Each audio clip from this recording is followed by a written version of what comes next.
Magandang gabi, Philippine Air Force. Alamin natin ang magiging lagay at taya ng panahon ngayong gabi at para sa mga susunod na araw. Sa kasalukuyan ng easterlies o yung mainit na hangin na nagmumula sa dagat Pasipiko makakaapekto dito sa may bahagi ng Southern Luzon, Visayas at Mindanao. Samantalang nalalabing bahagi naman ng ating bansa ay maapektuhan lamang ng ating mga localized thunderstorms.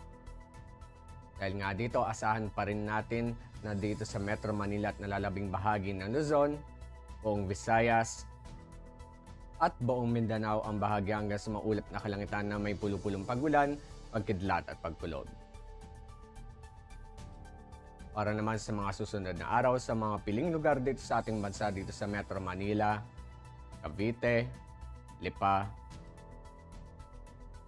Angeles, Puerto Princesa, Kalayaan Islands, Mactan, Zamboanga at Davao sa darating na Miyerkules hanggang Biyernes, inaasahan pa rin ang bahagya hanggang sa maulap na kalangitan na may pulo-pulong pagulan, pagkidlat at pagkulog. Ang haring araw ay lulubog ng 1811 at ito naman ay sisikat bukas ng 0539. Para sa ating moon illumination, 12% increasing. At para manatiling updated sa lagay at taya ng panahon, i-follow lamang ang Air Force Weather Center sa aming mga official social media accounts.